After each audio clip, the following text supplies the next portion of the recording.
मारो एक लाइन करवा दो एक मिनट अरे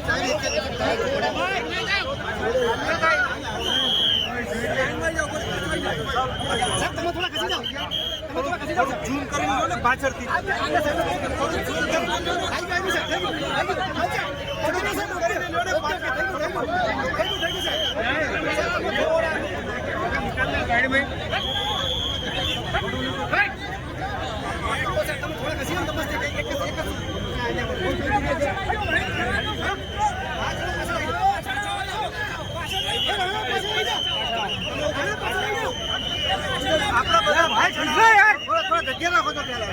પબ્લિક છે પાછળ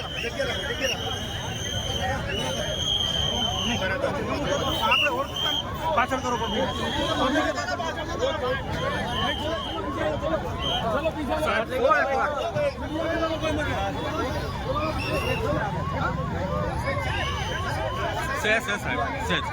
બસ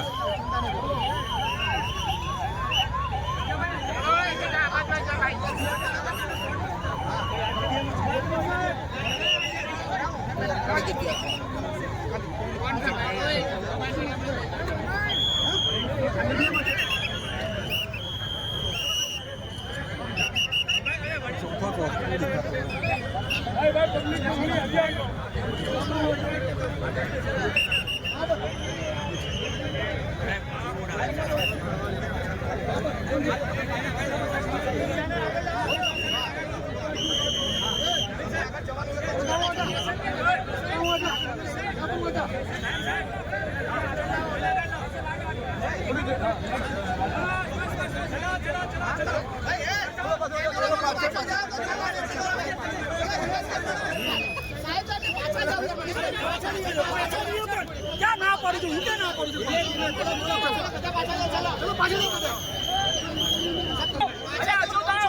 अरे भाई दूर जाओ जो अरे થઈ તો હવે મને તો ધક્કો મારો તમે યાર તલપી શોટ ચાલો पे दूर जाओ जो अरे पाछળ હાલો પ્લીઝ જરો યાર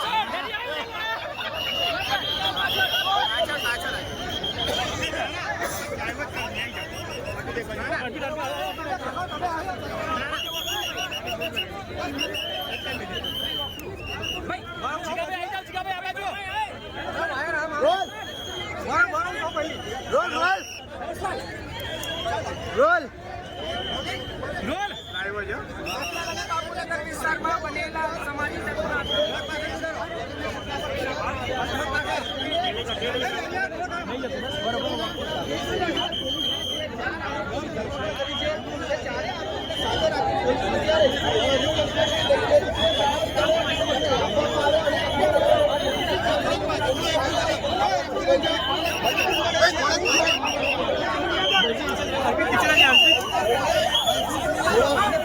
કેટલા આરોપીઓ અત્યાર સુધી ઝડપા કેટલા બાકી છે અને કયા પ્રકારની કાર્યવાહી? આજે રખિયાલ અને બાપુનગર પોલીસ સ્ટેશનમાં બે ગુના દાખલ થયા છે. એ સંદર્ભે અત્યાર સુધીમાં કુલ 4 આરોપીને એરેસ્ટ કરવામાં આવ્યા છે અને 4 આરોપીઓને સાથે રાખી અત્યારે જે બનાવ હતો એનું રિકન્સ્ટ્રક્શન કરવામાં આવ્યું છે સાથે રાખીને. અને આ કામે જે બીજા 2 આરોપી સરવર કરવો અને અંતિ રાજપૂત આ બેને પકડવાના બાકી છે.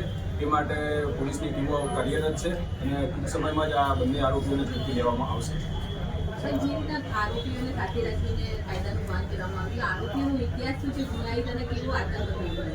એટલે આ જે કામના 6 આરોપી છે, 6 આરોપીઓનો ગુનાહિત ઇતિહાસ છે. દરેક આરોપીઓએ અગાઉ જુદા જુદા ગુના શરીર સંબંધી આચરેલા છે. એમના વિરુદ્ધ અટકાયતી પગલાં, પાસા, તડીપારની કાર્યવાહી પણ પોલીસ દ્વારા અવારનવાર કરવામાં આવે છે. આરોપીને 4 દિવસના રિમાન્ડ નામદાર કોર્ટે આપેલા છે અને બીજા આરોપી જે આજે 2 આરોપી અરેસ્ટ કર્યા છે એમના આવતીકાલે નામદાર કોર્ટમાં રજૂ કરી અને ફરીથી એમને ફર્ધર રિમાન્ડ માંગવામાં આવશે. સર, ખાસ તો આરોપીઓ આ વિસ્તારમાં ધાક જમાવતા હતા અને ભૂતકાળમાં માણસોના કૃત્ય કર્યા છે. આવું ભવિષ્યમાં ના આવતા તેના માટે શું કરશો અને ખાસ તો સ્થાનિકોને શું અપીલ, કારણ કે જે લોકો સ્થાનિકો આમનાથી ગભરાયેલા છે તેમને શું અપીલ કરશો? સ્થાનિકોને એ અપીલ કરવા માંગુ છું કે આવો કોઈ પણ પ્રકારનો નાનો ઇન્સિડન્ટ બને તો સામે આવીને એમના વિરુદ્ધમાં ફરિયાદ આપે. ઘણી વખત એવું બનતું હોય છે કે નાની નાની બાબતોમાં માણસો સહન કરતા હોય છે અને ફરિયાદ આપતા નથી.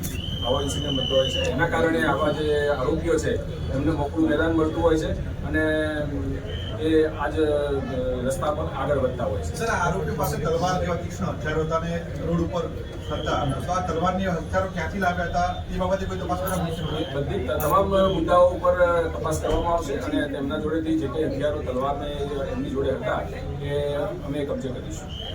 ઓકે.